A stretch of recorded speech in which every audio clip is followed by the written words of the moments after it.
तुम्ही पाहत आहात MCN न्यूज मराठी। माजी मुख्यमंत्री स्वर्गीय वसंतराव नाईक यांच्या जयंतीनिमित्त राज्यभर साजरा करण्यात येणारा कृषी दिन जळगाव जामोद तालुक्यातील जामोद येथे उत्साहात पार पाडण्यात आला। यानिमित्त संत गाडगे महाराज महाविद्यालय परिसरात वृक्षारोपण करून पर्यावरण संवर्धनाचा संदेश देण्यात आला। या कार्यक्रमाच्या अध्यक्षस्थानी जामोदच्या सरपंच गंगूबाई दामधर या होत्या।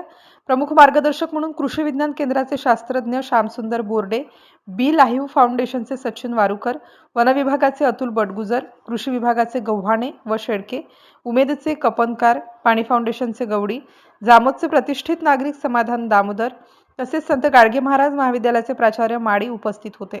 प्रास्ताविकात शास्त्रज्ञ श्यामसुंदर बोर्डे यांनी 1 जून हा कृषी दिन म्हणून साजरा करण्यामागील ऐतिहासिक पार्श्वभूमी उपस्थितांना समजावून सांगितली। वन विभागाचे अतुल बडगुजर यांनी वृक्षारोपणाचे महत्त्व अधोरेखित करत प्रत्येक नागरिकाने वृक्ष लागवड करून त्यांचे संवर्धन करण्याचे आवाहन केले। बी लाईव्ह फाउंडेशनचे सचिन वारुकर यांनी बदलत्या हवामानाचा मानवी जीवनावर होणारा परिणाम याविषयी सविस्तर मार्गदर्शन केले। अध्यक्ष भाषणात सरपंच गंगूबाई दामधर यांनी जामोद येथे भविष्यात राबवण्यात येणाऱ्या विविध पर्यावरणपूरक उपक्रमांची माहिती देत नागरिकांनी पर्यावरण संरक्षणासाठी सक्रिय सहभाग घ्यावा असे आवाहन केले।